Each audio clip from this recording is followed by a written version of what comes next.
SMS के जरिए एक सवाल ये मौसूल हुआ है कि बाद लोगों की आदत होती है कि वो अपने हाथों से होंठ को कुतरते रहते हैं और इससे खून भी निकल आता है। इससे किस तरह जान छुड़ाई जाए? यानी होंठ की खाल छीलते हैं, होंठों को पकड़कर हल्का सा प्रेस करते रहते हैं, दबाते रहते हैं।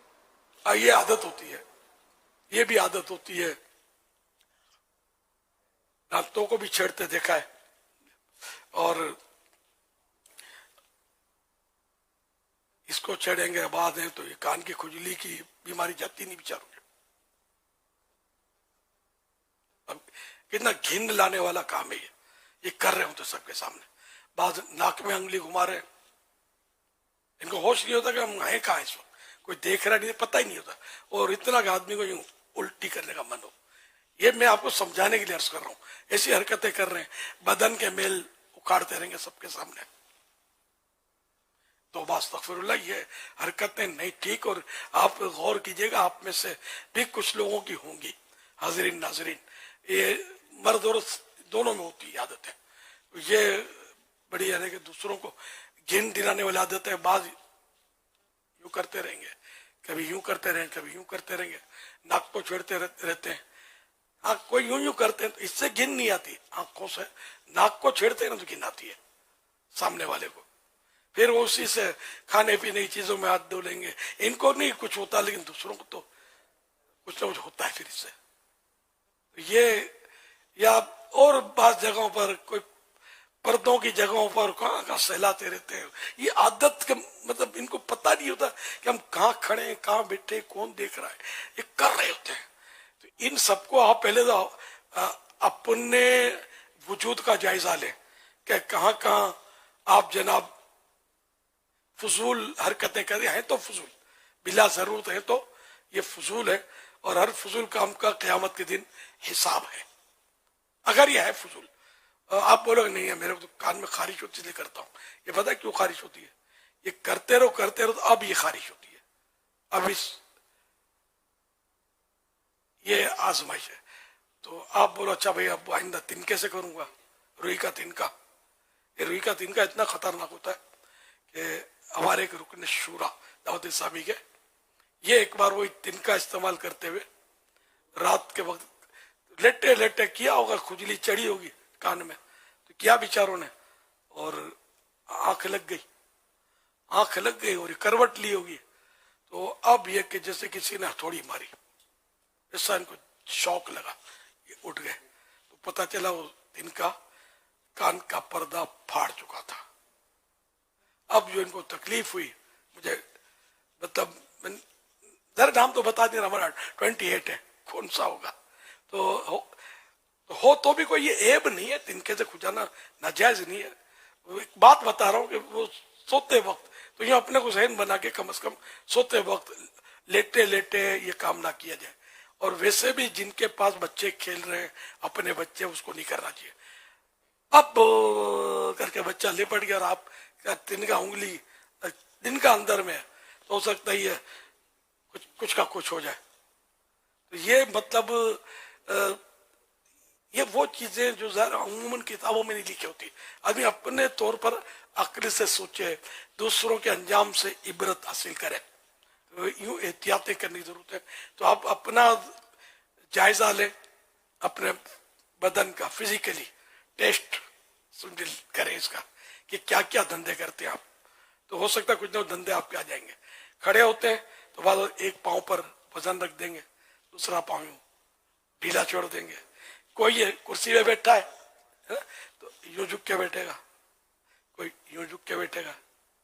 ये भी आपने नोट नहीं किया, मैं कभी कभी नोट करता हूँ ना, तो सामने आ जाता है मामला। तो अब ये कि जो यूं आदि है, ये हिस्सा उसका आहिस्ता आहिस्ता डैमेज हो सकता है, दर्दें शुरू हो जाती हैं। ये अगर आदि है तो आज नहीं तो वर्षों के बाद ये तैयार रहना चाहिए इस्तिकबाल के लिए कि यहाँ दर्दें, अमराज, कमजोरियां इनमें आ सकती हैं। इनकी बच्चे भी इस तरह के धंधे कर रहे होते हैं। बच्चे लिखते वक्त, खाते वक्त, बच्चे बड़े दोनों कैटेगरी है, ये एकदम झुक जाते हैं। खाना भी झुक के, खाने पर झुकना अच्छा है, लेकिन नॉर्मल झुक जाएंगे। लिखने वाले एकदम ही झुककर लिख रहे होते हैं। तो अब ये कि ये ज्यादा जो झुकते हैं ना, इससे क्या आंखों पर ऑटोमेटिक वजन बढ़ेगा, फेफड़े कुछ ना कुछ इसमें सिकुड़ेंगे, यूं आपके यूं करने से फेफड़ों पर असर पड़ेगा।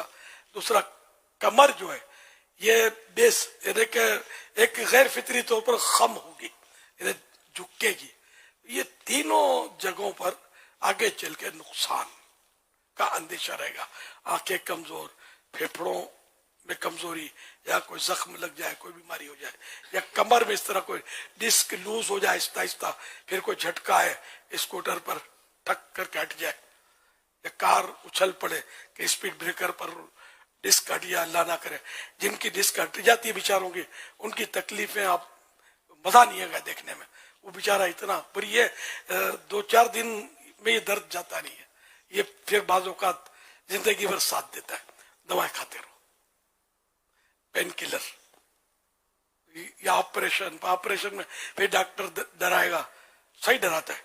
ये होते हैं इसके कि भाई फिर आप हो सकता है, हम कोई जिम्मेदार नहीं है, गारंटी नहीं है कि आपका कोई टांग बेकार हो जाए, आपकी कोई आंख चली जाए। बास बीमारियों में ये भी होता है ऑपरेशनों में कि किसी और जगह अटैक हो जाता है अगर उसका ऑपरेशन ना किया जाए।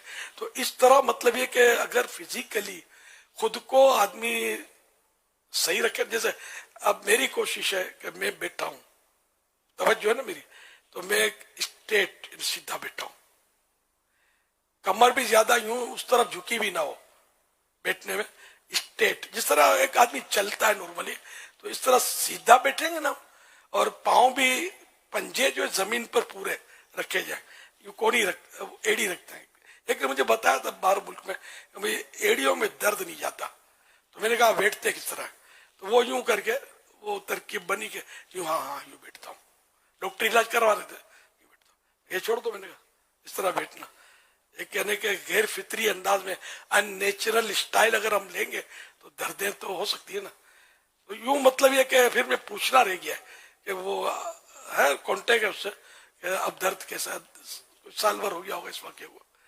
तो इस तरह मतलब है कि हम अगर नेचुरल अंदाज इख्तियार रखेंगे ना, उतरना सीढ़ी किस तरह उतरते पता है, एक तादाद आपको मिलेगी, सीधे पांव से उतर सीधे ही हर स्टेप पर, हर टप्पा इसको बोलते हैं उर्दू में शायद, हर टप्पे पर वो सीधा पांव सीढ़ी के रखेंगे, या हर टप्पे पर उल्टा पांव रखेंगे, सीधा चढ़ने में भी सीधा ही पांव। अब एक तो हम जैसा मजबूर है कि जैसे कि पांव में है ही दर्द, सीधा रखेगा तो कहीं सारा उथल जाए, कल्टी हो जाए, तो ये मजबूरन चल रहा है। तो अब मैंने बताया मुझे देखो, तो हमको यूं बता रहा था, खुद तो यूं बैठा हुआ है, यूं कर रहा है, तो ये मजबूरी है। जहन बना हुआ है अल्हम्दुलिल्लाह, आज से नहीं बना हुआ है। तो मैं कभी कभी इस तरह का मदनी फूल देता भी हूँ, लेकिन फिजिकली खुद मेरी अपनी अब जो मजबूरियां हैं वो भी आप समझ सकते हैं। अपने लिए आप आदत डालें, बच्चा भी यही कर रहा होता है, एक सीधे पांव से चढ़ रहा है, उल्टे पांव से उतर रहा है, उल्टे पांव से चढ़ रहा है, ये कर रहे होते हैं। तो इनकी भी हमदर्दी कीजिए, मोहब्बत से, प्यार से। एक बार बोलने से इसको तो आपकी हिकमत भी नहीं समझ में आएगी, एक बार नहीं, 2 बार नहीं, कोई लालच देकर, कोई खाने पीने की चीज इसकी पसंद की दिखाकर आप इसको मतलब ये समझाएं और इसकी आदत दिलाएं कि बारी बारी पांव रखे। ये मैंने किताब में नहीं पढ़ा, मैंने खुद इसको नोट किया है, कई बातें खुद नोट की है कि इस तरह करने से मतलब ये कि बदन इंशाअल्लाह फायदे में रहेगा। और बाज़ों का तजर्बा भी किया है कि मेरे को एक बार बहुत पहले गालिबन उल्टी साइड पर ऐसा दर्द हो गया कि मैं ची बोल गया, या होस्पाक, ये नई आजमाइश है, कुछ साल हो गए। फिर अब क्या करूं मैं, पेन किलर गोलियां बात बात पे खाना, और ये नहीं मुनासिब, ये साइड इफेक्ट होते हैं। तो फिर मेरी अल्लाह ने तवज्जो दिला दी कि मैं यूं बैठता था, मुझे याद आ रहा है, होना हो ये इसका तोहफा है। अब मैंने बिल्कुल अपने आप को सीधा कर दिया और सीधा बैठना शुरू कर दिया।